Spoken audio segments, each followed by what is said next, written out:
Bismillahirrahmanirrahim. Assalamualaikum warahmatullahi wabarakatuh. Alhamdulillah hamdan katsiran thayyiban mubarakan fih kama yuhibbu rabbuna wa yardah.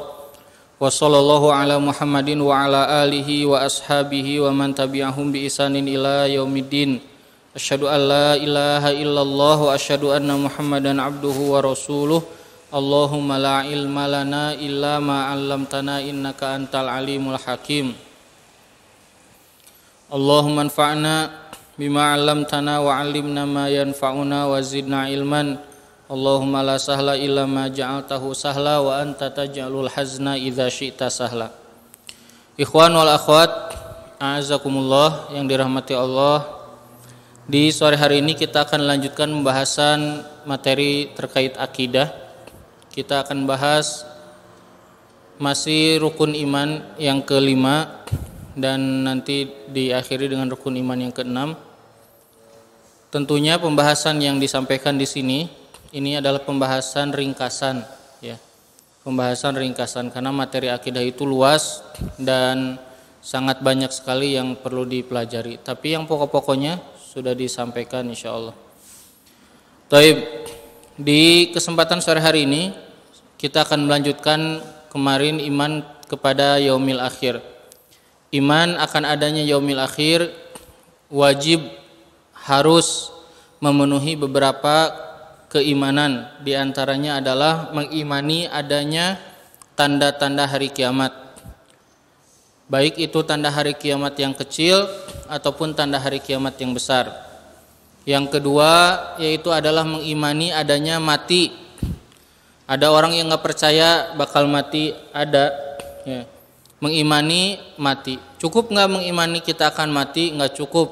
Harus juga mengimani adanya alam barzah, alam kubur, adanya fitnah kubur, ujian di alam kubur. Karena orang-orang kafir banyak mereka mempercayai mereka akan mati, tapi mereka tidak percaya akan ditanya di alam kubur, akan ada nikmat atau akan ada siksa di alam kubur, mereka tidak percaya. Nah, orang beriman wajib mengimani itu. Kalau tidak berarti imannya rusak, ya imannya rusak. Kemudian yang ketiga yaitu adalah wajib mengimani akan hancurnya alam semesta ini. Semua makhluk akan dihancurkan oleh Allah, akan dimatikan oleh Allah Subhanahu wa taala. Sebagaimana diriwayatkan dalam riwayat yang sahih bahwa nanti semua makhluk akan dimatikan oleh Allah, kemudian yang tersisa tinggal beberapa malaikat, malaikat Israfil, malaikat Jibril dan malaikat maut. Kemudian malaikat Israfil, malaikat Jibril dimatikan, kemudian terakhir malaikat maut juga dimatikan. Kemudian setelah itu di alam semesta ini tidak ada lagi makhluk. Di alam tidak ada lagi makhluk. Kemudian Allah berfirman, ada di Al-Quran, limanil mulkul yaum, hari ini milik siapa kerajaan, siapa yang berkuasa, kata Allah. Tidak ada yang menjawab karena tidak ada makhluk. Semua makhluk sudah mati, mau itu malaikat, mau itu jin, mau itu hewan, mau itu benda-benda, mau itu planet, semuanya sudah tidak ada. Kemudian setelah itu tidak ada yang menjawab. Kemudian Allah jawab, al-mulkul yaum lillahil wahidil qahar, kerajaan hari ini hanya milik Allah Subhanahu wa taala. Kemudian kata Nabi, dibiarkanlah hari beberapa waktu yang kita tidak tahu wallahu alam berapa lama, ya, kita dalam ketiadaan, makhluk tiada. Setelah itu kemudian Allah Subhanahu wa taala menghidupkan Israfil, kemudian ditiuplah sangkakala yang kedua. Nah, ditiuplah sangkakala yang kedua. Dan itu adalah tiupan yang kedua di mana manusia, jin, malaikat dan makhluk-makhluk yang akan dihisab semuanya akan dibangunkan kembali oleh Allah Subhanahu wa taala. Nah, ini harus diimani oleh kita. Ada enggak orang yang mengimani adanya akan kehancuran alam semesta? Ada, tapi tidak mengimani bahwa nanti akan ada misalnya dibangkitkan lagi oleh Allah Subhanahu wa taala. Nah, tidak berarti tidak benar, imannya rusak. Ya, imannya rusak. Dia harus mengimani kita akan mati, ada kehidupan di alam kubur yang waktunya sangat lama, lebih lama dari kehidupan di dunia. Yang kita tidak coba nenek moyang kita udah berapa lama di alam kubur. Ada yang sudah berabad-abad, ya. leluhur kita, mereka di alam kubur, kehidupannya di alam barzakh, ya alam yang di luar daripada alam kehidupan kita di dunia. Di dunia kita umat Nabi Muhammad itu sedikit kecil usianya. Kata Nabi SAW, a'maru ummati baina sittina wa sab'in, umur umatku antara 60 sampai 70 tahun. Rata-rata segituan. Dikubur berapa lama? Bisa 100 tahun, 200 tahun, 1000 tahun, ya 5000 tahun. Wallahu alam, kita tidak tahu. Nah, kemudian mengimani di adanya alam kubur, adanya fitnah, alam keujian, alam kubur, adanya pertanyaan, adanya azab atau nikmat di alam kubur. Kemudian mengimani adanya hari kebangkitan di mana manusia akan dibangkitkan. Allah berfirman dalam Al-Qur'an, wa idzan nufusu zuwijat. Ketika jiwa disatukan lagi. Apa yang disatukan? Ruh sama jasad. Nabi SAW mengatakan di dalam riwayat yang sahih, disebutkan nanti Israfil akan meniupkan sangkakala yang kedua. Nah, sangkakala yang kedua ini ada yang mengatakan ditiup itu 3 kali, ada yang mengatakan 2 kali. Dan ini disebutkan di dalam Al-Qur'an surat Az-Zumar, Allah mengatakan tsumma nufikha fihi ukhra, kemudian ditiupkanlah tiupan yang berikutnya, yang lainnya. Fa idzahum qiyamu yanzurun, kemudian semuanya akan bangun lagi saling melihat. Mereka akan melihat bagaimana nanti di hari kiamat. Nah, nanti akan dibangkitkan. Ini harus diimani oleh kita. Dibangkitkan sesuai dengan amal yang pernah dilakukan di dunia. Ini udah pernah dijelaskan di pertemuan sebelumnya. Orang-orang sombong dibangkitkan dalam keadaan kecil-kecil badannya. Kata Nabi, syarul mutakabbiruna ka'amsalid durrah. Orang-orang sombong akan dibangkitkan nanti di hari kiamat kecil-kecil, badannya kecil-kecil. Yadussuhumun nas yaumal qiyamah, akan diinjek-injek sama manusia nanti di hari kiamat. Kemudian manusia juga ada yang dibangkitkan dengan berjalan dengan mukanya. Ada yang dibangkitkan dengan diperlihatkan amal solehnya sesuai dengan amalnya. Kemudian yang pertama kali dibangkitkan yaitu adalah Nabi Muhammad SAW. Kemudian setelah itu yang pertama kali dipakaikan baju yaitu adalah Nabi Ibrahim alaihissalam. Kenapa? Karena manusia dibangkitkan dalam keadaan telanjang, tidak beralas kaki dan tidak dikhitan.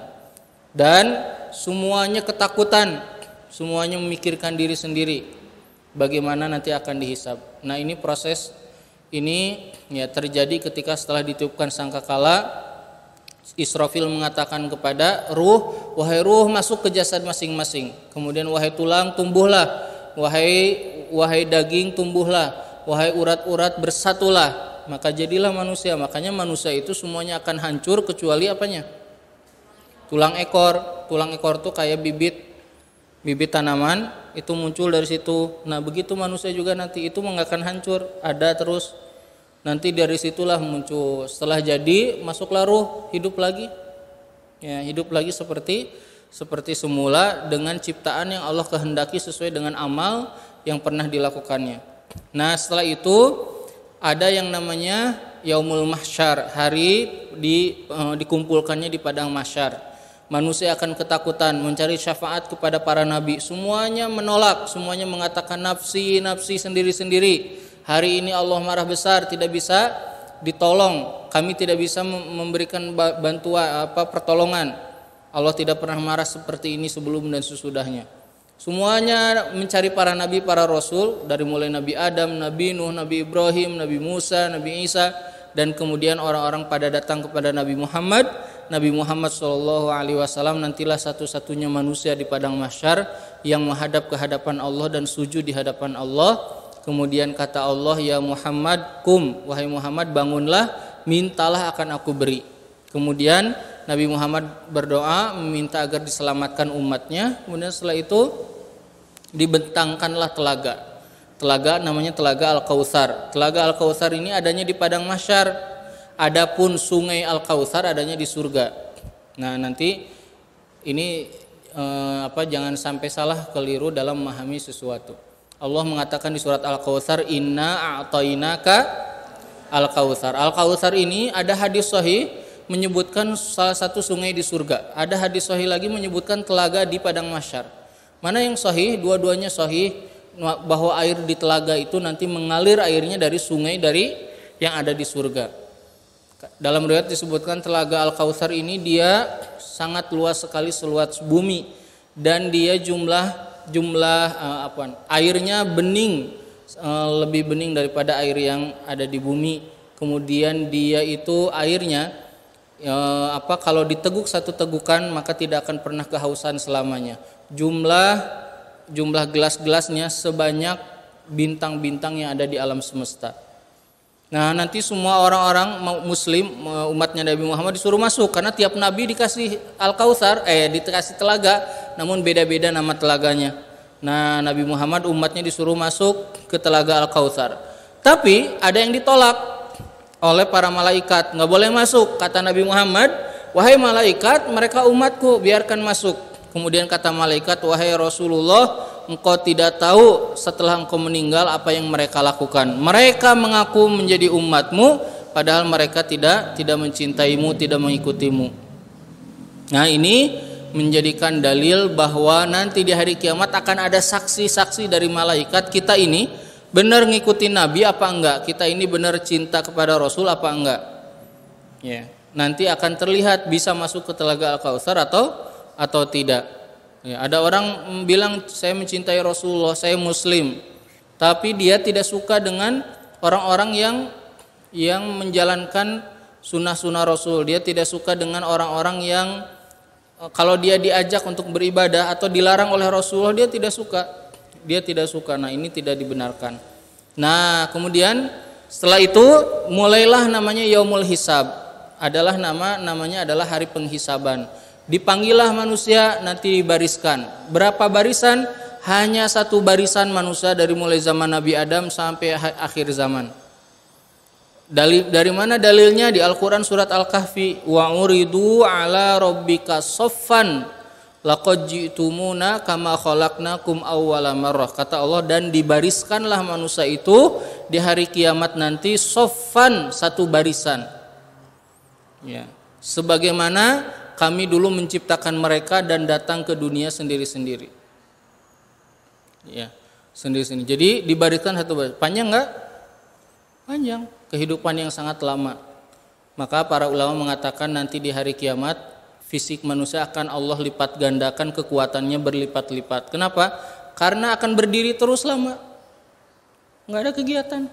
Ngantri takut dihisab apa, cari pertolongan ke sana kemari. Ya.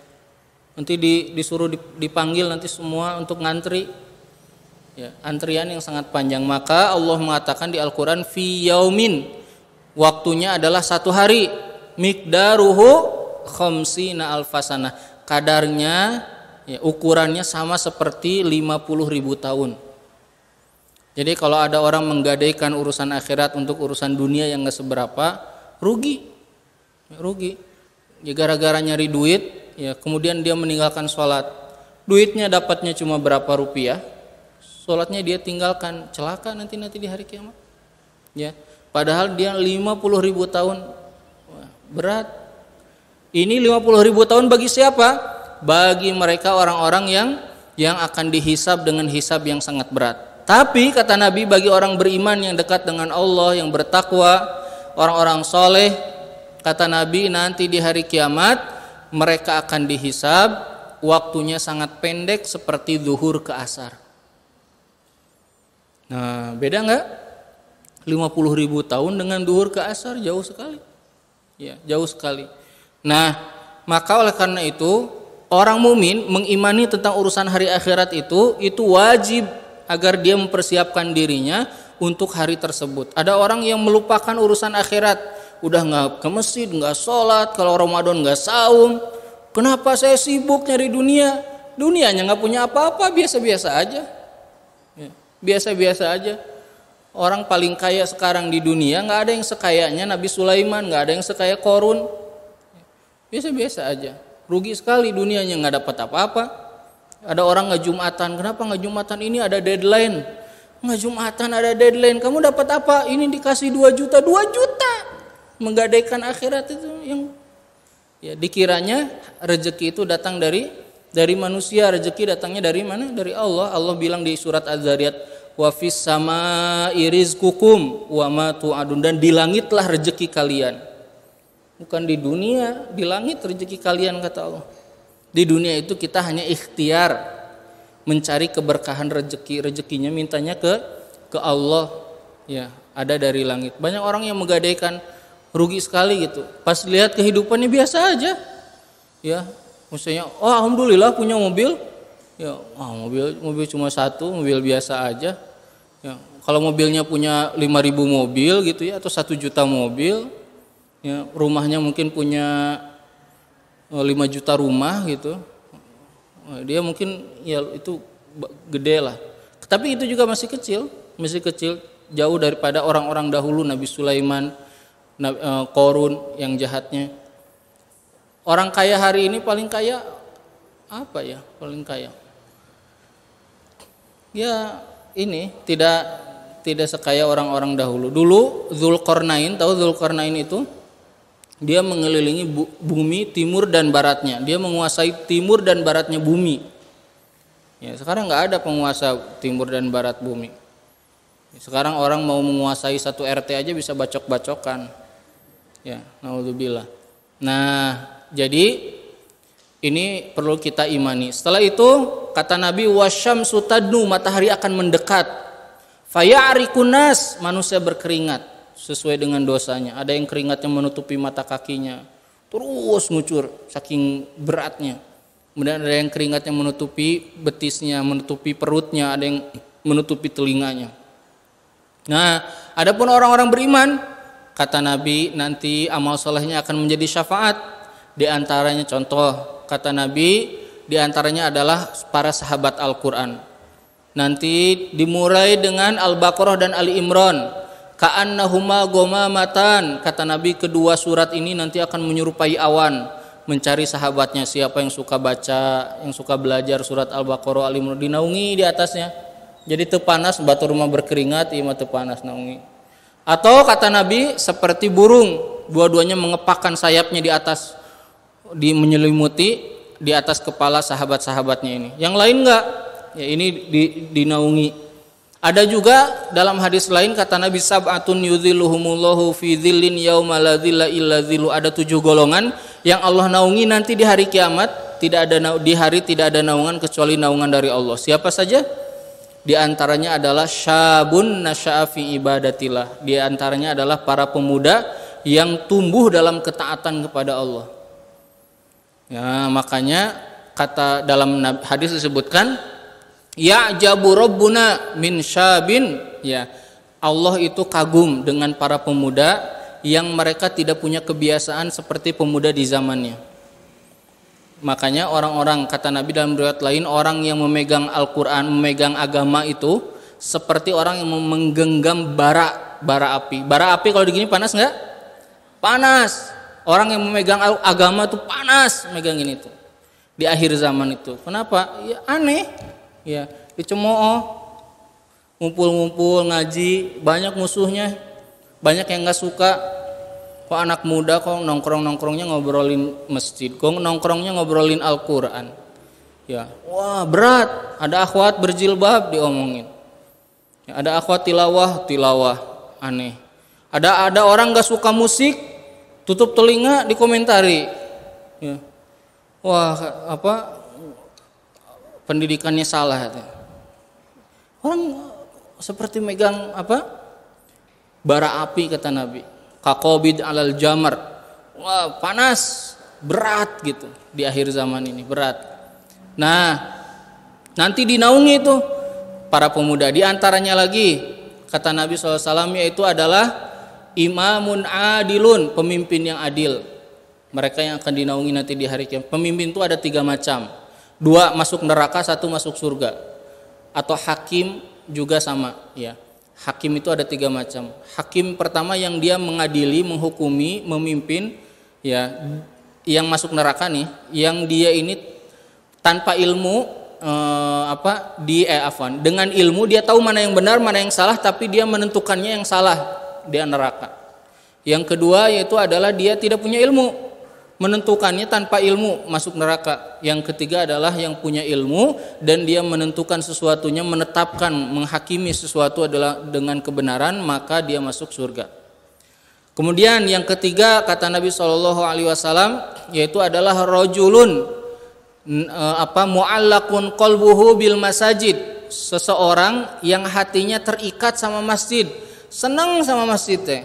Kalau ada masjid teh pengennya ke masjid, ya kalau ada masjid dekat rumahnya sepi itu nggak suka, pengennya dia memamurkan masjid, senang ngumpul-ngumpul di masjid. Ini termasuk orang yang akan dinaungi di hari kiamat nanti. Ada orang yang nggak mau ke masjid, banyak yang nggak suka ke masjid, bahkan nggak pernah ke masjid. Tapi kalau meninggal, di mana pengen disolatkannya? Di masjid. Ya istrinya sampai saya punten ya, saya bukan sekali dua kali, banyak, Ustadz tolong ini keluarga orang tua saya meninggal, tolong umumkan, tolong sholatkan di masjid, tolong doakan, tolong pimpin. Kemana orangnya selama ini? Nggak ada di masjid, ya nggak ada di masjid. Kemudian minta, semua orang takut kalau sudah mati itu, nggak ada yang nggak takut, bohong kalau nggak takut itu. Semuanya takut, keluarganya juga sama takut, pengennya pokoknya selamat, ya dimasukkan. Nah maka kita mumpung masih hidup harus senang, ngaji-ngaji begini harus bangga, ya harus bangga. Kita ini muslim, makanya kan di Al-Quran ihdinas siratal mustaqim, ya Allah kasih petunjuk kepadaku jalan yang lurus, maksudnya Islam dalam tafsir. Jadikan saya muslim. Ghairil maghdub, jangan seperti golongan orang yang dimurkai yaitu orang Yahudi, waladhdallin, jangan seperti orang yang tersesat itu orang Nasoro. Berarti kita harus memperlihatkan diri sebagai muslim, harus bangga jadi muslim. Ya, harus bangga, jangan malu jadi muslim. Kan kita tiap sholat minta, nggak mau kayak mereka, saya ingin identitas, ya identitas muslim harus. Makanya muslim kalau ketemu salam, kalau mau mulai sesuatu bilang bismillah, begitu. Nah jadi ini. Kemudian ada lagi yang akan dinaungi nanti adalah orang yang dia itu kalau berinfak dia menyembunyikan amalannya, tangan kirinya tidak tahu apa yang diinfakkan oleh tangan kanannya. Maksudnya dia infak diam-diam, sedekah, banyak bersedekah.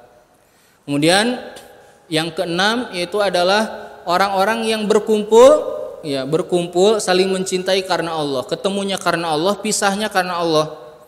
Ya, ada orang kalau misalnya ada orang wah kuat, pokoknya disebutnya tuh wah lengket banget, katanya ini CS banget. Kenapa? Ada bisnis, itu mah ada duit. So kalau nggak ada bisnis mungkin nggak, ya. Wah dia lengket banget, kenapa? Adik kakaknya tuh itu mah sadarah, ya makanya lengket banget, ya. Nah ini mah nggak ada urusan darah, nggak ada urusan bisnis, ya, tapi karena urusan agama dia dekat sekali dengan orang ini, saling mencintai karena Allah, berpisah karena Allah, ya kemudian bertemu juga karena Allah. Yang terakhir, yang ketujuhnya yaitu adalah seseorang yang dipanggil untuk bermaksiat oleh seorang wanita dzatu jamalin, ya yang punya kecantikan, punya kedudukan dan dia menolak, saya takut kepada Allah. Nah ini orang-orang contoh dalam hadis-hadis yang disebutkan orang-orang yang akan dinaungi nanti di padang mahsyar. Setelah itu nanti di padang mahsyar, ya di padang mahsyar nanti mulailah dihisab. Di antara sahabat, di antara manusia nanti akan ada yang tidak dihisab, mereka langsung masuk surga. Ya, berapa? Kata Nabi dalam hadis sahih, nanti akan ada 70.000 orang yang masuk surga tanpa hisab. Dari 70.000 orang ini satu orangnya bawa 70.000, berarti 70.000 kali 70.000. Mereka tidak akan dihisab.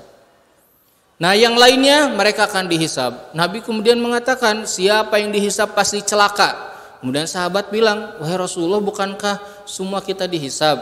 Kata Rasulullah, adapun orang beriman yang soleh yang bertakwa dekat dengan Allah, mereka tidak disebutnya bukan hisab, tapi disebutnya adalah al-ardu, hanya diperlihatkan saja amalnya.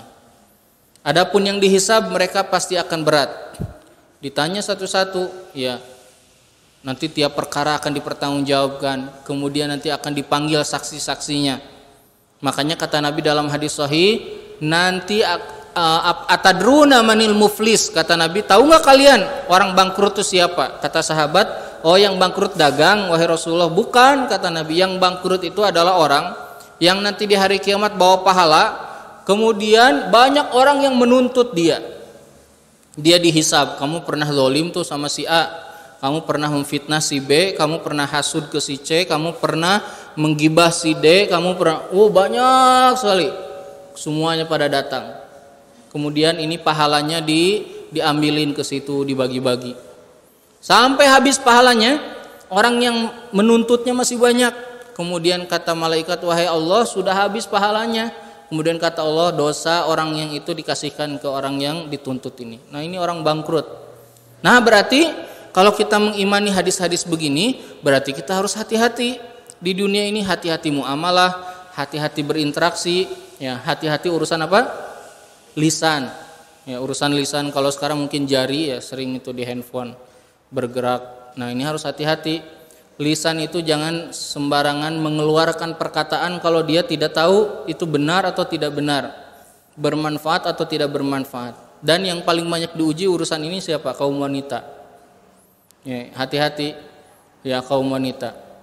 Disebutkan dalam sebuah hadis, Nabi mengatakan yang paling banyak masuk neraka adalah kaum wanita. Kemudian ditanya, kenapa ya Rasulullah? Kata Nabi, yadkhulnal ashir, katanya. Yakfurnal ashir, mereka masuk ke dalamnya karena mereka kufur, ya, kufur dengan lisannya. Mereka misal gini, kufur dengan lisan tuh, misalnya bilang di rumahnya ke misalnya istri, ya, bilang ke suaminya, atau di rumahnya bilang, atau ke teman-temannya, saya mah di rumah kalau lebaran nggak pernah dibeliin baju baru, padahal baru sekali nggak dibeliinnya. Sekali nggak dibeliin bilangnya nggak pernah.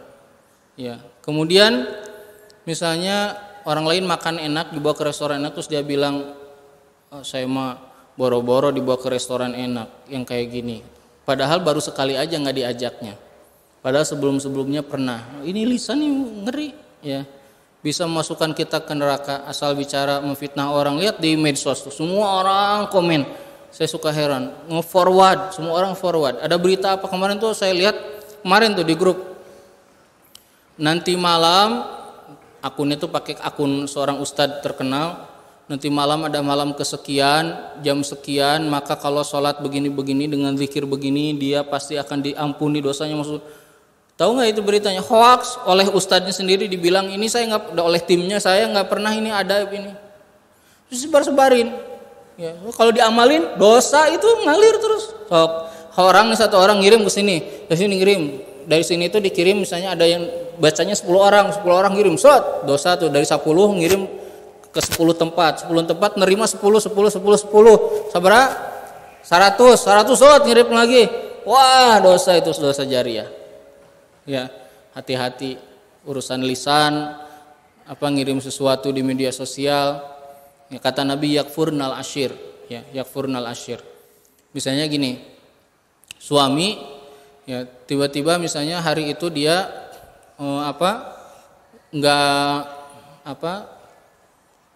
nggak ngajak jalan-jalan atau nggak mudik. Kata istrinya, tepa mudik yuk tahun sekarang. Kata suaminya, janganlah, nggak usah, lagi corona, lagian juga ini menghemat biaya. Terus istrinya bilang ke teman-temannya, aku mah nggak pernah mudik, padahal baru sekali nggak mudiknya. Itu yakfurnal ashir, ya, hati-hati, ya, hati-hati. Nah, kemudian nanti di yaumul hisab itu akan dihisab amal-amal kita. Di antaranya, ya, mereka yang dihisab, kata Nabi, kata Allah Subhanahu wa taala, faman utiya kitabahu biyaminih fasaufa yuhasabu hisaban yasira. Yang diberikan catatan amalnya dari kanan, dia hisabnya ringan, diperlihatkan saja amalnya. Dan siapa yang catatan amalnya diambil dari kiri atau dari belakang, maka dia akan menerima hisab yang sangat berat. Ya, hisab yang sangat berat. Ditanya, apa hisabnya? Kata Nabi, dikatakan nanti akan datang seseorang, diperlihatkan dosanya. Ditanya, atadzkuru dzamba kadza? Kamu ingat dosa yang ini pada hari ini jam segini? Semua ingat. Ingat dosa yang ini, ingat dosa yang ini, semuanya ada. Maka orang kafir, orang-orang yang banyak dosa di hari kiamat, Allah sebutkan di surat Al-Kahfi, ya, orang kafir mengatakan, "Ma li hadzal kitab?" Katanya, ini buku apa? La yugadiru shaghiratan wala kabiratan illa ahsaha. Kok enggak ada yang terlewat, ketulis semuanya. Ada semuanya ditulis. Makanya kan tadi ada 2 malaikat yang sudah pernah kita bahas di pertemuan sebelumnya yang suka mencatat, malaikat yang dia selalu hadir dan dia selalu mengawasi. Nah, kemudian ya nanti ketika penghisaban yang harus diimani setelah itu ada namanya mizan. Mizan itu timbangan amal. Ya, yang ditimbang itu apanya? Ada 3 pendapat. Yang pertama adalah amalnya, yang kedua yaitu adalah orangnya, yang ketiga yaitu adalah buku catatan amalnya. Semuanya ada dalilnya yang sahih. Nah, yang ditimbang diantaranya adalah amalnya. Contoh. Kata Nabi SAW, nanti akan diangkat seseorang di hari kiamat di depan orang-orang. Ditanya dia, dibukakan, diperlihatkan tis'un wa tis'una sijilat. Ini udah pernah saya ceritakan di bab sebelumnya. Ada 99 lembar catatan amal, catatan dosa. Likulli sijillin maddul basar. Kata Nabi, setiap satu lembar itu sepanjang dia memandang. Kemudian dibacakan satu-satu dosanya. Kamu ingat dosa ini? Terus dibacakan, dia bilang iya. Sampai ditanya, ya, apakah kamu ada yang mau kamu ingkari enggak ini? Ada yang kamu sangkal enggak ini? Enggak ada, benar semua gitu, saya mau banyak dosa. Nangis dia. Kemudian kamu enggak merasa dizalimi oleh malaikat pencatat amal? Enggak. Ya udah kalau gitu kamu ada amal apa? Enggak punya juga. Ini dia menangis. Kemudian setelah itu ya disebutkan di dalam hadis itu fayukhraju, maka dikeluarkanlah bitaqah, satu catatan, di situ tertulis kalimat la ilaha illallah. Kemudian dikatakan kepada hamba ini, kamu punya ini. Hamba ini kemudian mengatakan, ya Rob, wahai Allah, apa kedudukan la ilaha illallah itu dengan dosa yang 99 lembar tadi yang panjang itu? Kemudian kata Allah, aku tidak akan zalim kepada siapapun hari ini. Ditimbanglah kalimat la ilaha illallah dalam satu timbangan. Ini dalil adanya timbangan amal nanti di hari kiamat. Ditimbang dan 99 catatan amal tadi ditimbang, dan kata Nabi, timbangan la ilaha illallah lebih berat daripada dosa-dosa yang tadi. Kemudian orang ini diampuni dosanya oleh Allah dan dipersilahkan masuk ke dalam surga. Ya. Kenapa? Karena la ilaha illallah. Bukan karena cuma ngucapin la ilaha illallah, tapi dia menjalankan tauhid, dia tahu akidah yang benar, mengimani seperti yang kita bahas hari ini, beberapa pertemuan ini. Mereka tahu apa yang harus mereka imani, mereka tahu apa yang harus mereka percaya atau mereka jalankan, mereka tinggalkan, mereka tahu dari urusan tauhid, akidah. Nah, kemudian nanti di hari kiamat ada orang-orang yang diampuni oleh Allah Subhanahu wa taala tanpa ada sebab kecuali Allah yang tahu. Mungkin orang ini hatinya sangat bersih, tapi dia terjerumus karena lingkungan atau apapun, wallahu alam. Dia dipanggil, kata Nabi, nanti akan ada orang dipanggil oleh Allah, ditutup hijab, tidak ada yang melihat kecuali dia, hanya dia dengan Allah. Kemudian dikasih tahu, ini kamu punya dosa ini, dosa ini, dosa ini. Kemudian orang ini mengatakan, ya Rob, alam tagfirli, tidakkah engkau mengampuni aku? Kata Allah, aku ampuni engkau. Aku pernah menutup dosamu di dunia, dan hari ini pun aku tutup dosamu dari manusia, dari makhluk. Kemudian setelah itu dimasukkan ke dalam surga. Ada lagi yang nanti diampuni oleh Allah setelah disiksa terlebih dahulu di neraka. Nah, jadi tadi hisab sudah ya, hisab. Ada namanya yaumul hisab, ada namanya timbangan, satu-satu akan dipanggil kecuali tadi yang dia masuk surga tanpa hisab. Nah, setelah dihisab, maka nanti setelah dihisab ini semua manusia akan memperhitungkan amalnya, nanti akan ditimbang, baik itu orangnya, amalnya, bukunya, semuanya akan ditimbang oleh Allah Subhanahu wa taala. Kita ini semuanya akan mengalami itu dan akan berkumpul nanti di padang mahsyar. Nah, kemudian setelah itu barulah tahap berikutnya. Setelah diketahui oh ini kemana jalannya, kemudian dia bagaimana hasil hisabnya. Hisab ini berat, pokoknya berat. Ini kisahnya banyak, saya kalau ceritakan semua mungkin khusus ini saja bisa lama ya. Ini kisah-kisahnya banyak dalam hadis-hadis sahih. Hisab ini berat sekali. Nanti gini, istri sama suami akan saling menuntut, anak dengan orang tua begitu juga, dan begitu. Wah, pokoknya ini kacau pokoknya. Lihat di Al-Qur'an ada yauma yafirrul mar'u min akhihi wa ummihi wa abi. Nanti orang akan lari dari kakaknya, dari adiknya, istri lari dari suaminya, suami lari dari anak-anaknya. Kok lari? Iya, karena kalau ketemu nanti diambil amalnya. Nanti akan dicari sama anaknya. Kemudian anaknya akan berkata, "Ya Rob, ini orang tuaku tidak pernah menyuruhku kepada kebaikan. Azab dia 2 kali lipat daripadaku." Wah, pokoknya berat hari ini tuh. Satu orang, bayangkan ya. Ini yang dihisab berapa orang? Dari zaman Nabi Adam sampai hari kiamat. Ya. Lama dan hisab Allah itu sangat cepat. Ya, lama dan hisab Allah sangat cepat. Lama karena banyak jumlahnya, tapi hisab Allah sangat cepat. Hisab di dunia, saya mau tanya, kalau ada kasus di dunia, kasus korupsi, sabara bulan beres sidangnya? Bertahun-tahun, ya, ditewakna oge lama, ya, gitu. Terus udah jadi tersangka lama. Di akhirat nanti tidak begitu ya. Semuanya. Jadi keadilan yang paling adil itu adalah hanya ada di akhirat. Di dunia itu seadil-adilnya di dunia tidak akan bisa memenuhi keadilan secara 100%. Saya mau tanya. Ada satu orang ngebunuh satu keluarga jumlahnya 10 orang. Kemudian dia dihukum mati. Dihukum matinya berapa kali? 1 kali dong. Nyawa nage hiji. Yang dibunuh berapa orang? 10. Adil enggak? Enggak. Nah, di akhirat mah adil. Bunuh, hirup deui. Bunuh, hidup lagi terus gitu. Ya, nggak bisa, nggak ada yang nggak adil. Di hari kiamat itu adil semuanya. Di dunia seadil-adilnya di dunia tidak akan seadil nanti di hari kiamat.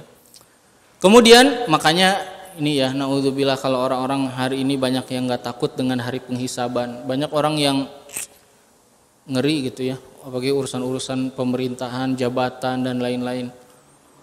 Padahal yang paling lama nanti menjalani hisab itu diantaranya adalah para pemikul amanah, para pemimpin. Ditanya itu coba kabayang sok pemimpin, misalnya pemimpin satu kota atau satu provinsi, ditanya kenapa itu diskotik di itu diantepkeun cek malaikat teh.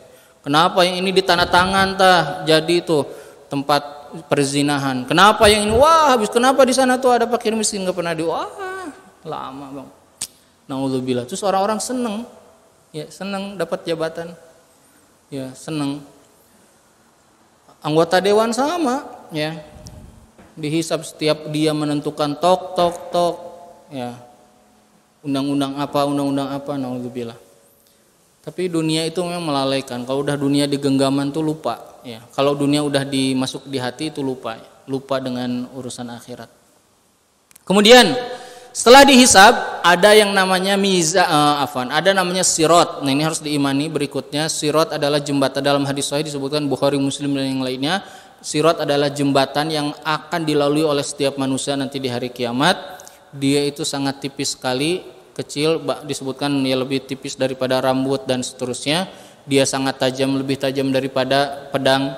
Di antara yang melewatinya ada yang melewati seperti kilatan cahaya, ada yang melewati seperti burung terbang, ada yang melewati seperti kuda berlari, ada yang melewati seperti orang berlari, ada yang melewati dengan berjalan, berbeda-beda sesuai dengan amalnya. Dan semua para nabi kalau pas berada di sirat, mereka mengatakan Allahumma salim salim, ya Allah selamatkan aku. Itu nabi. Nah, semua akan melewati itu. Nah, kemudian setelah itu barulah yang jatuh masuk ke neraka, yang selamat dia berada di surga. Nah, setelah itu ada namanya surga dan neraka. Kita akan bahas ya secara global. Pertama, kita akan bahas dulu neraka. Ya, neraka oleh Allah diciptakan untuk menegakkan keadilan. Tadi kan banyak yang berbuat zalim, nggak bisa diadili secara adil. Maka keadilan itu ditegakkan nanti di hari kiamat di neraka. Orang sudah dikasih rezeki, dikasih nikmat, badan sehat, udara dikasih, penglihatan, segala macam dikasih rezeki terus-terusan, dia kufur kepada Allah, ditegakkan keadilan. Dia membunuh orang, ditegakkan keadilan. Neraka itu adalah tempat untuk menegakkan keadilan. Adapun surga adalah tempat untuk membalas kebaikan daripada manusia. Tidak ada yang berbuat baik kecuali sudah dibalas. Gimana Ustaz kalau orang non-muslim maka mereka kebaikannya akan diselesaikan di dunia, maka banyak orang yang mereka kufur tapi rezekinya terus-terusan. Mereka diselesaikan kebaikan-kebaikan mereka, pahalanya atau kebaikannya dibalas di dunia. Nanti di hari kiamat neraka, ya, neraka ini ada tingkat-tingkatannya, ya. Allah mengatakan laha sab'atu abwabil likulli babim minhum juz'um maksum. Neraka itu ada 7 tingkatan, setiap tingkatannya ada bagian-bagiannya. Satu tingkatan yang paling bawah lebih panas, lebih berat siksanya daripada yang berikutnya dan seterusnya. Neraka itu oleh Allah pernah dipanaskan selama 10.000 tahun sampai menjadi merah. Kemudian oleh Allah dipanaskan 10.000 tahun kemudian sampai menjadi putih, dan oleh Allah dipanaskan berikutnya sampai menjadi hitam. Kemudian datang Jibril kepada Rasulullah dalam keadaan bermuka masam. Kemudian kata Rasulullah, "Kenapa wahai Jibril engkau bersedih, bermuka masam, ya kayak ketakutan?" Kemudian kata Jibril, "Karena hari ini Allah sedang memanaskan api neraka." Kemudian kata Rasulullah, "Wahai Jibril, ceritakan kepadaku tentang neraka. Apakah neraka punya pintu?" "Ya." "Apakah pintunya seperti di dunia bisa dibuka?" Kata Jibril, "Abwabuhu mufattahah." Pintu-pintunya terbuka. Makanya di surat Az-Zumar disebutkan wasiqal ladzina kafaru, orang kafir digiring ke neraka. Wasiqal ladzina kafaru ila jahannama zumara hatta idza ja'uha, ketika sampai di depan pintu neraka, futihat, bukanya pintunya sudah terbuka. Jadi pintu-pintunya terbuka. Kemudian Nabi bilang, "Ceritakan kepadaku setiap tingkatannya." Kata Jibril, tingkatan yang pertama yang paling rendah sekali itu adalah neraka yang paling berat siksanya. Disitulah orang-orang kafir berada, di antaranya adalah orang-orang kafir dari kelompoknya Fir'aun. Mereka orang-orang kafir dari beberapa disebutkan, saya lupa hadisnya. Kemudian di antaranya lagi ada orang-orang munafik. Ada di Al-Quran surat An-Nisa, "Innallaha jami'ul munafiqina wal kafirina fi jahannam jami'an." Allah mengumpulkan orang munafik dengan orang kafir di neraka jahanam. Nah, ini namanya neraka jahanam. Nah, disinilah neraka jahanam itu kayak gimana? Di neraka paling bawah, neraka tempat orang munafik ini neraka paling bawah. Allah sebutkan di surat An-Nisa, Allah mengatakan innal munafiqina fid darkil asfali minan nar. Orang munafik itu berada di neraka paling bawah. Neraka paling bawah. Ya, dan mereka tidak akan diberikan pertolongan. Setelah itu tingkatan kedua disebutkan tiap tingkatannya dan siapa saja penghuninya. Setelah tingkatan ke-6 ini tidak perlu diceritakan lebih detail. Setelah tingkatan ke-6 Jibril diam. Kemudian kata Rasulullah, "Siapa tingkatan yang ke-7? Gimana?" Kemudian Jibril bilang, tingkatan yang ke-7 adalah neraka yang Allah siapkan untuk umatmu wahai Rasulullah yang berbuat dosa besar yang tidak sempat bertaubat. Kemudian Rasulullah langsung jatuh pingsan. Kemudian Rasulullah ditidurkan dan dibangunkan. Setelah bangun Rasulullah menangis terus dan kemudian mengatakan, "Wahai Jibril, Allah menciptakan neraka untuk umatku." "Iya." "Bagi siapa?" "Mereka yang berbuat dosa besar belum sempat taubat keburu meninggal." Naudzubillah. Maka ikhwan akhwat penting nih, setiap hari jangan pernah lewat dari bertaubat. Kita ini banyak dosa, ya. Jangan pernah menunda namanya apa? Taubat. Kalau kita menunda besok aja, kita tidak tahu ya apakah kita akan hidup sampai besok atau tidak. Saya ingin cerita ya. Beberapa bulan yang lalu, beberapa bulan sebelum Idul Adha, saya punya sepupu anak uwa, seusiaan dengan saya, dulu suka teman main bola ya. Dia tinggal di kota lain. Malam-malam itu dia pulang kerja biasa, ke masjid, sholat, suka ngimamin. Kemudian setelah itu ke rumah masak telur, sehat. Kemudian tidur. Ini saya diceritain ya, udah meninggal. Tidur jam 11, istrinya ngelihat kok nggak gerak-gerak, biasanya tidur tuh ya kelihatan orang tidur. Terus dibangun-bangunin, terus nggak gerak-gerak. Akhirnya dipanggillah bidan, masih keluarga, dipanggil bidan, dicek, udah nggak ada sama sekali, nggak ada namanya sakit, nggak ada tanda-tanda apa-apa, biasa aja. Meninggal jam 11 lagi tidur di samping istrinya. Jadi kita tidak tahu, maka kita harus memperbanyak bertaubat. Tadi ada orang-orang beriman yang punya dosa besar dan tidak sempat bertaubat, mereka akan disiksa terlebih dahulu di dalam neraka. Ya. Dan jangan main-main dengan urusan neraka. Jangan pernah main-main. Saya sangat merasa terpukul memikirkan neraka itu ketika beberapa hari lalu di rumah tuh saya punya ada lampu, tapi lampunya tuh ada lampu UV-nya, ada lampu mataharinya gitu. Jadi campur lampu penerang sama matahari. Itu suka saya nyalain di rumah, di tengah rumah. Saya kejeduk tut gitu. Kaget saya, langsung menggelembung gitu. Terus sekarang udah pecah, ini di sini saya. Itu sakitnya luar biasa. Kulit langsung gini, langsung gitu. Saya kaget. Terus saya langsung ini baru lampu udah kayak gini gitu saya. Langsung wah, panasnya luar biasa. Bayangkan ya, jangan main-main dengan urusan siksa neraka. Ya, tidak akan ada orang yang sanggup dengan siksaan neraka. Makanannya zakum, makanannya adalah tanaman dari api yang dia kalau dimakan to'am makannya itu min zakum. Ya, kalau dia makan maka hancur langsung tenggorokannya. Ya. Langsung badannya langsung hancur. Minumannya dari nanah, ya, minumannya dari api, dari nanah. Dia kalau minum badannya akan hancur, rusak. Ya. Dan tidak ada yang namanya Tidak ada yang namanya kematian. Mati hidupin lagi, mati dihidupin lagi.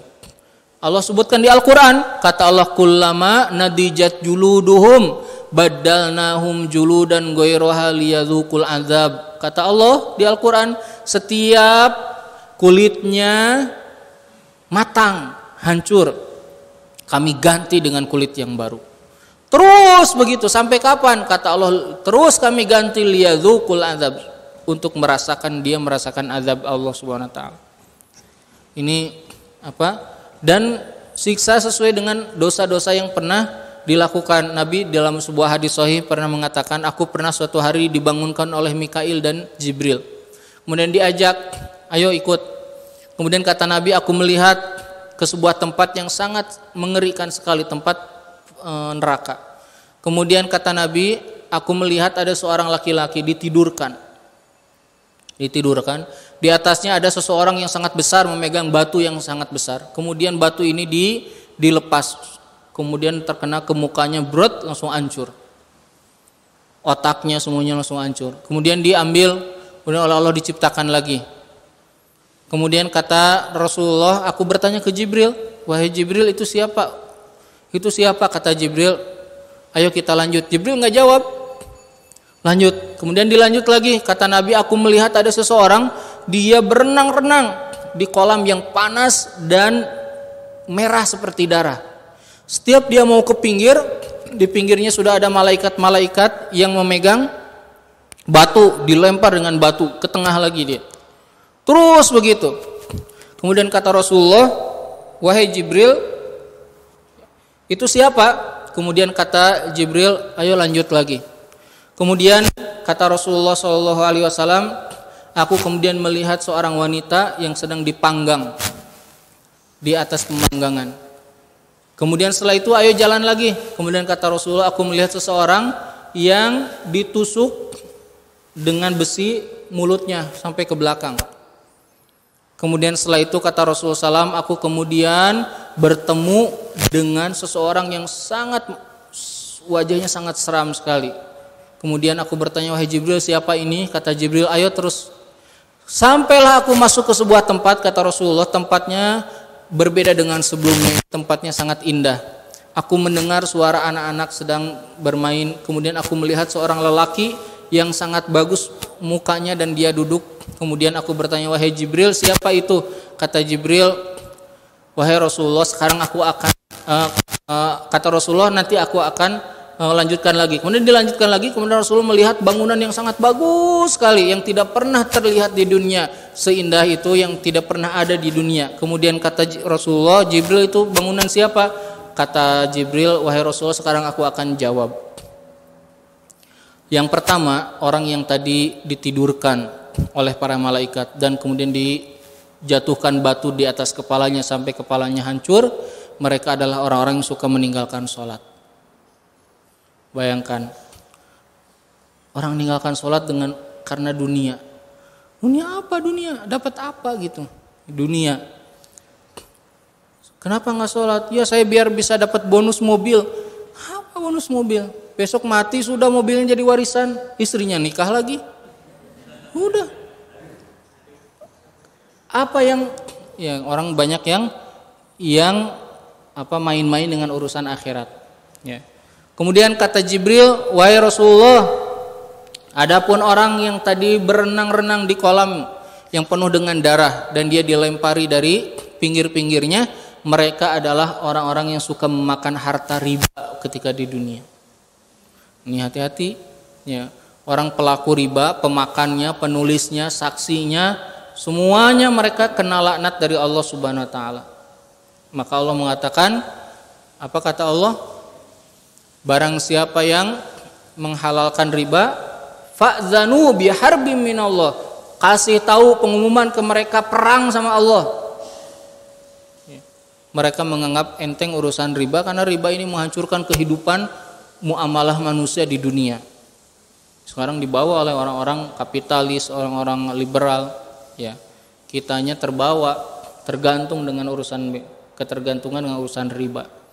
Kemudian kata Jibril, adapun seorang lelaki yang ditusuk dengan besi di mulutnya, mereka adalah orang-orang yang lisannya suka menyebarkan hasud kepada orang lain. Hati-hati ya, hasad itu hati-hati. Hasad, fitnah, ngomongin aib orang, gibah. Pokoknya kalau nggak ngerti diem, udah gitu aja. Dan kalau ngerti dan tidak manfaat disampaikan, diem juga, nggak usah disampaikan. Tahu aib orang itu amanah, harus disimpan pada diri kita. Ya.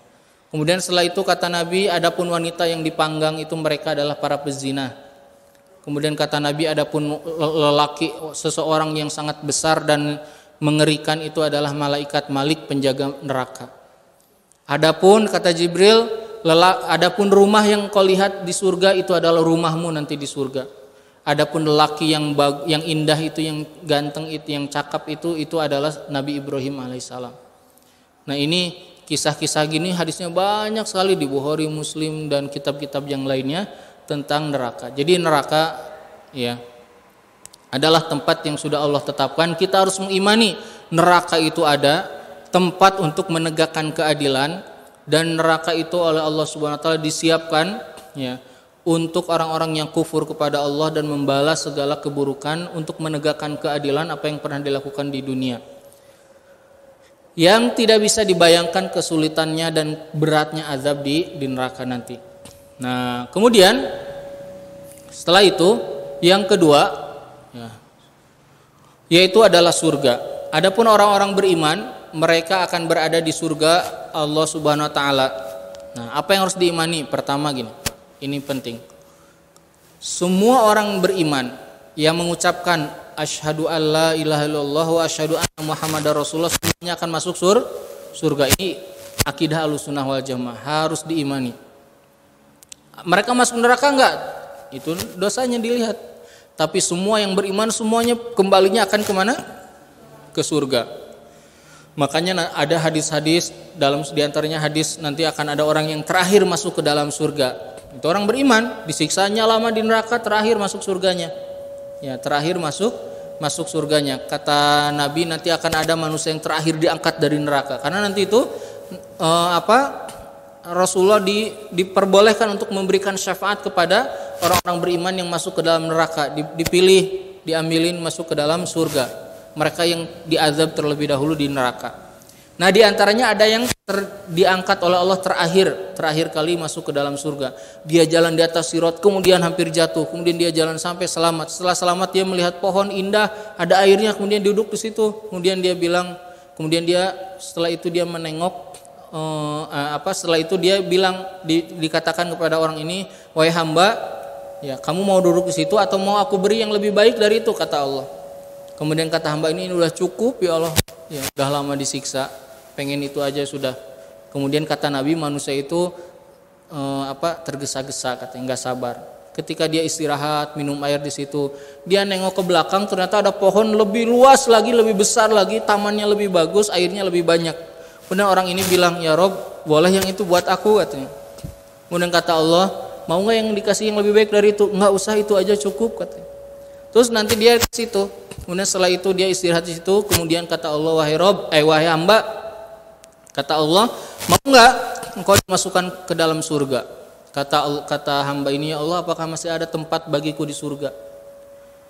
Ya, kemudian kata Allah, "Ada tempatnya, dan kamu aku akan beri ya kenikmatan, dengarkannya." Ini orang yang terakhir masuk surga dalam hadis sahih. Kata Nabi, dikatakan ke orang ini, "Wahai hamba, engkau akan aku berikan nikmat sebanyak nikmat yang pernah diturunkan di dunia." Kemudian setelah itu kata orang ini, "Ya Rob, cukup, terima kasih, alhamdulillah." Kemudian kata Allah, "Aku lipat gandakan 2 kali lipat." "Cukup ya Rob, aku lipat gandakan 3 kali lipat." "Cukup ya Rob, aku gandakan 4 kali lipat." Terus sampai 7 kali lipat. Dan kata Nabi, itulah bagian nikmat yang diberikan kepada orang yang terakhir masuk ke dalam surga. Surga oleh Allah Subhanahu wa taala diciptakan untuk menegakkan, membalas kebaikan dan memperlihatkan rahmat Allah Subhanahu wa taala. Untuk memberikan rahmat Allah Subhanahu wa taala, memberikan keutamaan, fadilah kepada manusia-manusia yang sudah berbuat baik di dunia. Mereka masuk surganya karena Allah, karena ridho Allah. Tidak ada yang masuk surga karena amalnya, karena Allah yang meridhoi mereka. Tapi mereka derajatnya di surga itu sesuai dengan amal-amal yang pernah mereka lakukan. Maka surga itu pintunya banyak. Dalam riwayat disebutkan 8 pintu. Ya, setiap pintunya ada nama-nama masing-masing. Kemudian setelah itu ada derajat-derajatnya sesuai dengan kedudukan masing-masing. Nah, surga ini adalah tempat kenikmatan yang kata Nabi, "Mala ainun ra'at," nggak pernah dilihat oleh mata. Jadi mual tiasa dibayangkan. Walaupun disebutkan banyak nggak di Al-Quran cerita tentang surga? Banyak. Cerita tentang bidadari banyak nggak di Quran? Banyak. Dibayangkan sama kepala kita bisa nggak? Nggak bisa. Karena mau misalnya gini, disebutkan tentang hurun in, bidadari yang sangat cantik. Di kepala kita siapa yang paling cantik? Yang pernah dilihat oleh kita. Ya, maka nggak bisa dibayangkan oleh kepala kita. Mala ainun ra'at, nggak pernah dilihat oleh mata. Ya, kata dalam riwayat disebutkan di antara bidadari surga, mereka adalah bidadari itu baik itu adalah yang Allah ciptakan, bidadari yang diciptakan di surga, atau mereka istri-istri yang soleha atau wanita-wanita soleha yang kemudian penciptaannya dirubah oleh Allah menjadi wanita-wanita sangat cantik nanti di surga. Nah, mereka ini ya disebutkan di antara bidadarinya ada bidadari yang namanya Ainun Mardiyah, bidadari bagi para syuhada yang kalau dia baju selendang bajunya itu ditimbang di dunia, maka semua nikmat di dunia itu tidak bisa mengalahkan kenikmatan satu selendang satu bajunya bidadari ini. Dan banyak sekali lah riwayat-riwayatnya yang sangat luar biasa. Nah, ini tentang kata Nabi, "Mala ainun ra'at wala udzunun samiyat," nggak pernah didengar oleh telinga segitu sebagus itu. Iya, ada di Al-Qur'an ada, tapi itu gambarannya. Bagaimana aslinya, hakikatnya kita tidak tahu. Ya, kenapa? Karena nggak pernah dilihat, nggak pernah kita di dunia nggak pernah lihat. Nggak pernah lihat. Kalau kita bilang ini, sekali-kali ke tempat saya ada makanan enak banget. Kita langsung kebayang makanan enak itu apa yang ada di kepala kita, yang pernah terlihat, yang pernah terdengar, itu yang pernah masuk ke mulut, baru kita bilang itu enak. Yang nggak pernah kan nggak bisa dibayangkan. Ada misalnya dikasih tahu, ya kamu harus sabar, Ikhwan, Allah nanti siapkan bidadari. Wah, cantik sekali. Si cantik siapa ya? Ya nggak bisa. Ya nggak bisa dibayangkan. Kalau nggak bayangkan, saha ngebayangkan di dunia. Nah, kemudian jadi tidak bisa. Mala inun ro'at, wala udhunun sami'at, wala khotoro fi qalbil bashar. Nggak pernah kebayang sama diri kita. Nggak pernah. Itu surga. Tapi ciri-cirinya nama-namanya sudah Allah ceritakan di dalam Al-Qur'an. Contoh. Disebutkan kata Allah Subhanahu wa taala dalam surat Muhammad, "Matsalul jannatil lati wa'idal muttaqun." Permisalan surga bagi orang-orang bertakwa itu fiha anharun, ada sungai-sungainya. Ada sungai dari sangat jernih, ada sungai dari susu yang tidak pernah berubah rasanya. Susu itu, coba antum kalau beli susu ke supermarket, ada tulisan expire-nya enggak? Ada. Nah, ini mah enggak ada expire-nya. Ya. Ada susu yang disebutkan sama penjualnya pas di kasir teh, "Pak, ini 2 hari ya di luar kulkas," katanya gitu. Ada enggak gitu? Kalau udah dibuka, trek, langsung 2 hari ininya.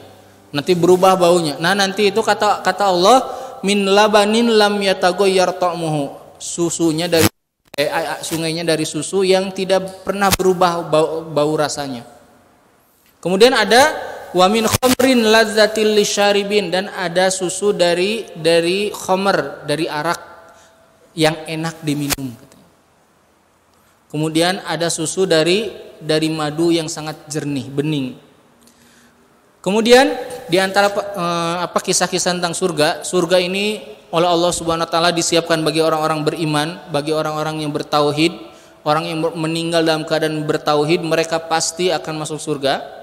Disebutkan dalam hadis sahih, nanti para penghuni surga akan masuk ke dalam surga seperti gambaran bapaknya, yaitu Nabi Adam alaihissalam. Tingginya adalah 35 hasta. Jadi tinggi-tinggi. Kita nggak bisa ngebayangin Allah Maha mampu merubah ciptaan kita nanti di hari kiamat. Kemudian setelah itu mereka akan masuk ke dalam surga, ya, tidak akan buang hajat. Di surga nggak akan ada buang hajat, nggak akan ada toilet, ya. Dan tidak akan buang air kecil, tidak akan buang air besar, dan mereka tidak akan ingusan. Dan mereka kalau berkeringat, maka keringatnya adalah sangat wangi sekali, menjadi pewangi bagi tubuhnya. Mual bau kesang, ya, kesangnya harum. Kemudian disebutkan mereka bagi orang-orang yang masuk surga memiliki makanan dan minuman apapun yang mereka inginkan dan tidak pernah terbayang di dunia sebelumnya. Buah-buahnya bisa dipetik dan bisa menghampirinya. Suatu hari ada sahabat bilang, "Wahai Rasulullah, aku ini senangnya berkebun." Kata Rasulullah, "Nanti engkau akan diberikan kebun yang banyak di surga." Kemudian datang lagi, "Ya Rasulullah, aku ini suka berkuda." Kata Nabi, "Engkau nanti akan diberikan kuda yang kau bisa terbang kemanapun kau inginkan." Ya. Kemudian nanti diantaranya, nanti di surga ada rumah-rumah yang istana-istana yang sangat indah sesuai dengan amal masing-masing. Ya, istana-istana indah. Diantaranya kata Nabi gini, barang siapa yang setiap hari sholat sunnah rawatib 12 rakaat, 12 rakaat sholat sunat rawatib, maka nanti akan diberikan satu rumah di surga. 12 rakaat satu rumah di surga. Yang disebutkan dalam hadis, interiornya bisa dilihat dari luar, eksteriornya bisa dilihat dari dalam. Coba lihat arsitek di surga, luar biasa Allah Subhanahu wa taala. Kebayang nggak antum developer hungkul kerja di developer? Ya, interiornya bisa dilihat dari luar, eksteriornya bisa dilihat dari dalam. Antum bisa pakai CCTV, ya, kelihatan. Nah, ini indah sekali kenikmatan-kenikmatan yang ada di surga. Mereka akan diperkenankan kumpul dengan saudara-saudaranya, teman-temannya yang mereka bersama-sama beramal soleh waktu di dunia. Kemudian mereka akan diberikan kedudukan sesuai dengan kedudukan amal yang pernah mereka lakukan di mana? Di dunia. Contoh para penghafal Quran, nanti kata Nabi, sahabat Al-Quran akan dipanggil para penghafal Quran, Pak sahabat Al-Quran, dan dikatakan kepada mereka, "Iqra, baca," katanya. Setiap satu ayat naik 1 derajat di surga. Iqra wartaki warattil kama kunta turattil fid dunya. Naik terus derajatnya. Di mana? Di surga. Bacanya pakai apa? Disuruh baca Iqra. Bacanya pakai apa? Ada Al-Quran bawa mushaf nggak? Enggak, hafalan. Dia naik derajatnya di surga terus begitu. Orang yang paling tinggi mereka adalah yang paling banyak interaksinya dengan Al-Quran. Kalau interaksinya hanya dengan falak binas, nanti banyak itu penduduk di situ. Ya, jadi ada yang VVIP, ada yang terus begitu. Nah, kenikmatan-kenikmatan yang sangat besar nanti di surga. Dan di antara mereka ada yang diperkenankan untuk memberikan syafaat oleh Allah, syafaat orang beriman kepada orang beriman, seperti syafaatnya para syuhada, syafaatnya ahlul Quran dan yang lainnya, syafaatnya para nabi, para rasul. Dan di antara mereka ya tidak akan pernah merasakan bosan dengan nikmat-nikmat yang ada di surga. Ya. Jadi surga itu kalau ingin lebih jelas rinciannya, ini nggak bisa diceritakan hanya berapa menit ya. Jadi antum beli buku saja, ada judulnya Taman-Taman Surga, karya Ibnul Qayyim Al-Jauziyah. Itu salah satu buku yang direkomendasi untuk melihat surga itu kayak gimana, sesuai dengan ayat Al-Quran dan hadis-hadis yang sahih. Ya, sesuai dengan ayat Al-Quran dan hadis-hadis yang sahih. Ya. Kemudian yang sering banyak bertanya ke saya itu, Ustaz, kalau di surga kok bidadari terus? Kenapa disebutnya bidadari terus? Ya, kok nggak ada bidadara? Ya, kenapa ya diiming-imingnya bidadari? Karena syahwat paling besar bagi laki-laki itu adalah wanita. Zuyyina linnasi hubbus syahawati. Yang pertama apa? Minan nisa, wanita. Yang pertama kali syahwat pertama. Makanya laki-laki itu diiming-imingnya dengan bidadari, wanita dengan berbagai perhiasan yang ada di surga. Adapun bidadari itu mereka ada yang jumhur ulama mengatakan mereka itu adalah makhluk yang Allah ciptakan. Ada yang mengatakan mereka bukan hanya itu, tapi mereka adalah istri-istri solehah yang oleh Allah diperbaiki atau oleh Allah diberikan penciptaan bagi dia yang sangat indah untuk suami-suaminya nanti di surga. Untuk suami-suaminya nanti di surga. Nah, itulah beberapa hal tentang surga dan neraka. Nah, tentang takdir nggak akan cukup waktunya ya. Nah, iman terhadap takdir ini mau dibahas atau mau gimana? Bahas pekan depan aja ya. Kalau iman terhadap takdir panjang juga ya. Ini banyak permasalahan, banyak muslim terutama anak-anak muda atau orang-orang zaman sekarang yang kacau pikirannya tentang urusan takdir. Wah, pusing dengan urusan takdir itu. Ya, ngawur. Pokoknya bisa parah. Mungkin nanti kita bahas tentang urusan takdir di pertemuan lainnya. Saya kira cukup dulu ya untuk hari ini. Kita buka dulu tanya jawab. Ya, silakan kalau ada yang mau bertanya, akhwat, ikhwan, akhwat dulu boleh. Silakan kalau ada. Silakan.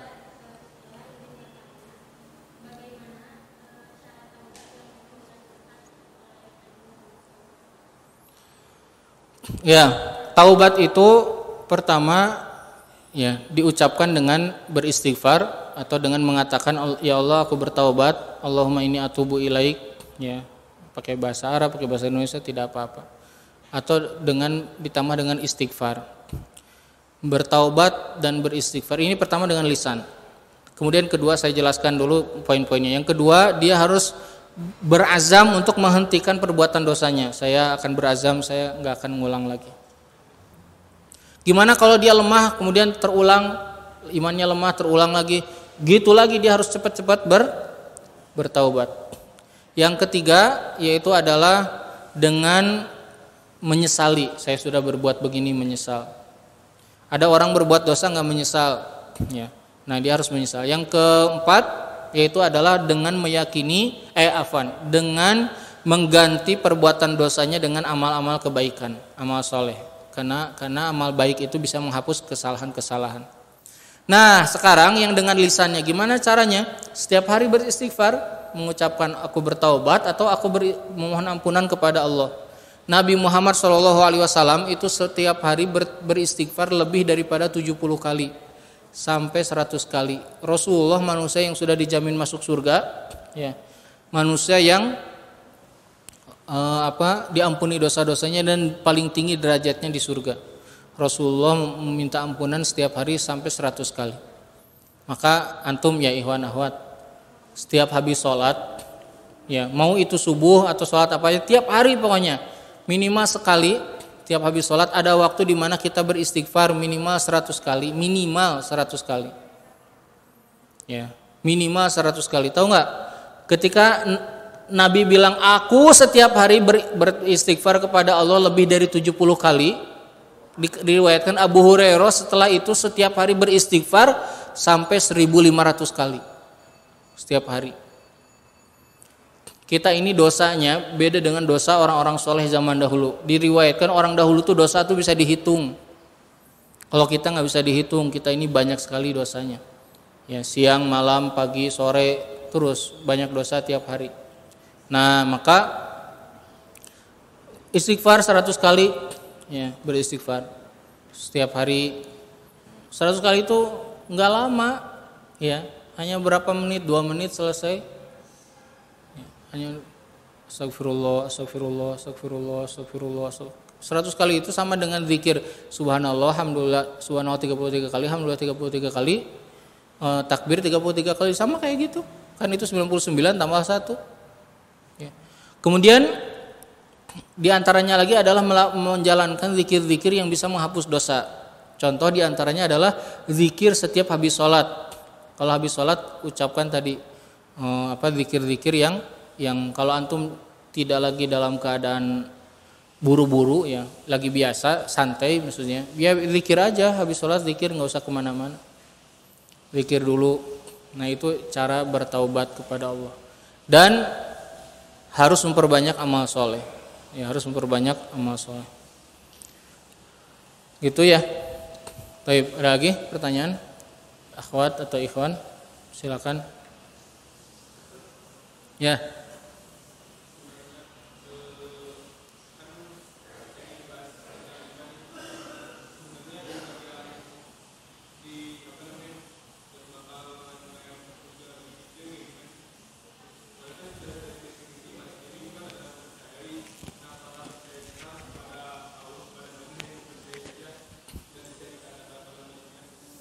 Ya, sebetulnya sudah pernah dijelaskan pertemuan sebelumnya.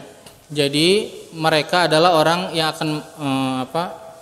akan masuk surga adalah mereka, tadi sudah saya sebutkan juga, yang bersyahadat dengan 2 kalimat syahadat, berarti mereka adalah orang-orang muslim. Siapa sih yang meninggal dalam keadaan bersyahadat dengan 2 kalimat syahadat, mereka akan masuk surga. Gitu. Mau mereka disiksa dulu karena banyak dosa atau mereka langsung karena mereka banyak amal baiknya. Ini akidah Ahlussunnah wal Jamaah. Jadi orang yang disebutnya yang muslim dan mereka mukmin juga, ya, dengan iman walaupun sekecil apapun iman yang ada di dalam dirinya. Kalau ditanya iman itu apa? Nah, ini juga sudah pernah saya bahas di awal pertemuan kalau tidak salah. Iman itu adalah perkataan, perbuatan dan keyakinan dalam diri. Iman itu cukup nggak dengan perkataan? Nggak cukup. Cukup nggak dengan keyakinan? Ada orang bilang yang penting itu bukan dijilbabin kepalanya, yang penting itu hatinya yang solehah. Nggak benar itu. Iman itu harus diucapkan.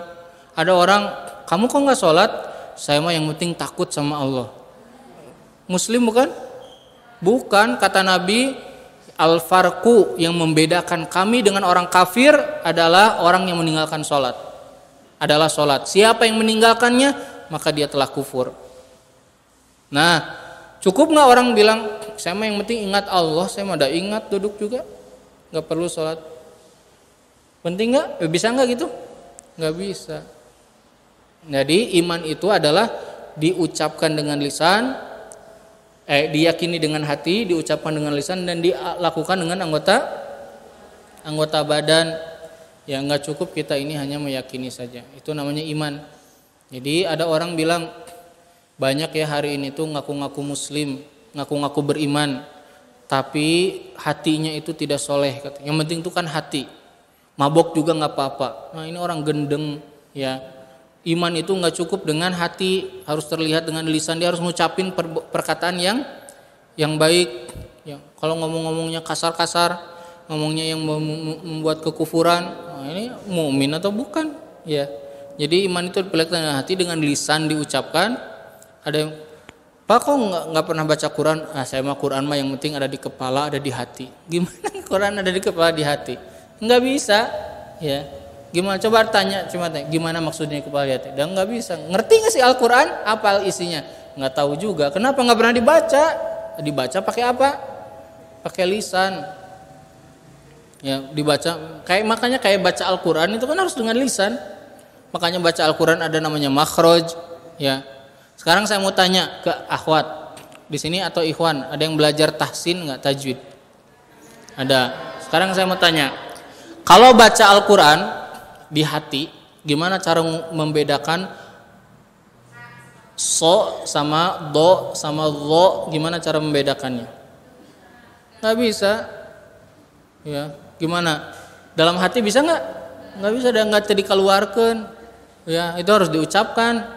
Kalau dalam hati mah sambil ngebayangin Syekh Sudes Imam Masjidil Haram gak bisa di dalam hati mah sok. Ngebayangkan baca Quran surat Al-Fatihah jika Syekh Sudes bisa. Ya, jika Syekh Gomidi bisa dalam hati mah. Coba keluarkan ke lisan. Oh, jadi suara saya lagi gitu. Karena ya, iman itu harus diucapkan, ya, iman itu harus diucapkan dan harus dilakukan dengan anggota badan. Banyak orang-orang sekuler, liberal, ya, nggak sholat. Kenapa? Yang penting mah ingat Allah, katanya. Ini orang-orang nggak ngerti agama, ingin menyesatkan sesama muslim, orang-orang muslim yang lainnya. Ya, kenapa Rasul disuruh Mi'raj, dikasih perintah sholat, diajarin sama Jibril dalam hadis sahih, Rasulullah, ayo sekarang sholat, kamu jadi imam, kamu jadi makmum, aku jadi imam. Wudu dulu, nih gini wudunya, nih sholatnya begini, ini waktu zuhur ya, diingat. Besoknya sholat lagi di akhir waktu zuhur. Kemudian kata Jibril, Rasulullah, yang kemarin itu awal waktu zuhur, ini akhir waktu zuhur. Ingat ya. Terus sekarang ada orang bilang, yang penting ingat Allah, saya memang nggak perlu sholat. Kan nanawanan Jibril itu sama Rasulullah. Ini orang nggak punya akal, nggak punya ilmu, nggak ngerti agama. Nah, jadi iman itu begitu. Tapi kalau yang dimaksud tadi yang masuk surga, mereka yang meninggal dalam keadaan beriman kepada Allah, maknanya adalah dia berada di atas akidah, tidak melakukan kekufuran apapun atau kemusyrikan. Misalnya gini, orangnya bersyahadat kok, ada tuh di KTP-nya, tapi kalau malam Jumat suka datang ke kuburan bawa sesajen, musyrik, itu udah keluar dari Islam. Nah, yang begitu. Jadi mereka yang sudah bersyahadat dan tidak melanggar perbuatan-perbuatan yang membuat mereka keluar dari Islam. Nah, merekalah yang nanti akan masuk ke dalam surga. Gitu ya, Bang. Terakhir. Silakan.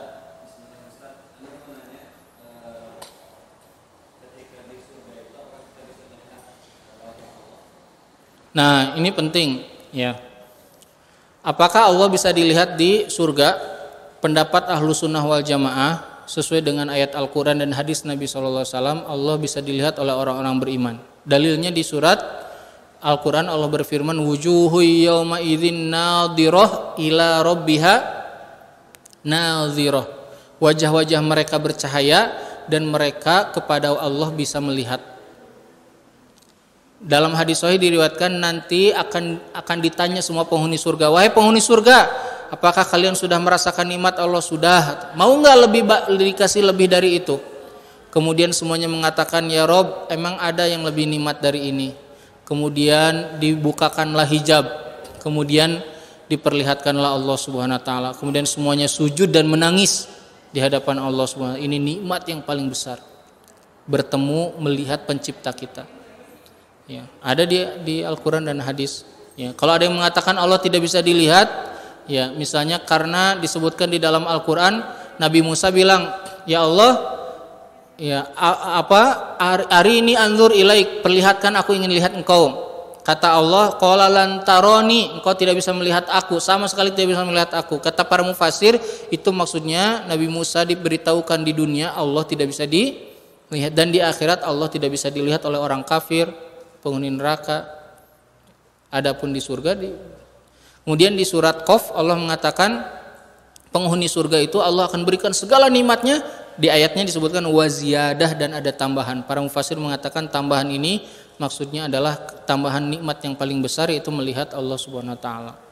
Itu dalil yang pendapat yang paling kuat ya tentang hal ini. Ada khilafiyah tapi jumhur ulama ahlu sunnah wal jamaah mengatakan pendapat yang benar Allah dilihat nanti di surga oleh para penghuni surga ya sesuai dengan dalil Al-Qur'an dan hadis Nabi SAW. Adapun yang mengatakan Allah tidak bisa dilihat tadi di dalam hadis itu yaitu adalah mereka maksudnya kata para mufassir Nabi Musa tidak akan bisa melihat Allah dan siapapun yaitu di dunia.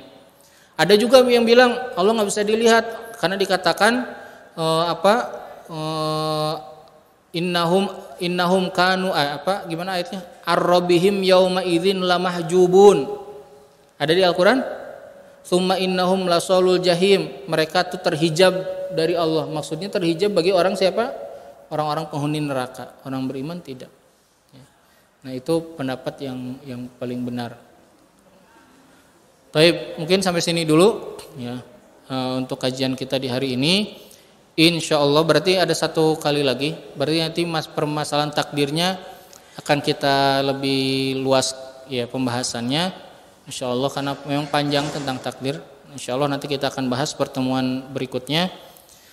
Untuk hari ini kita cukupkan sampai sini. Semoga belajar kita itu menambah keimanan dan membuat kita lebih semangat beramal ya, menyiapkan perbekalan kita untuk negeri akhirat, untuk nanti ketemu dengan Allah Subhanahu wa taala. Dunia yang sedang kita ikhtiarkan itu adalah bagian daripada mencari keberkahan saja. Bagian daripada mencari keberkahan, dan manusia disuruh bersungguh-sungguh dalam urusan apanya, dua-duanya dunia dan akhirat, tapi dijadikan dunianya sebagai sarana untuk meraih negeri akhirat yang mulia. Sampai sini dulu pertemuan kita di hari ini. Aqulu qouli hadza wa astaghfirullah li wa lakum fastaghfiruhu innahu wal ghafurur rahim. Walhamdulillah. Wassalamualaikum warahmatullahi wabarakatuh.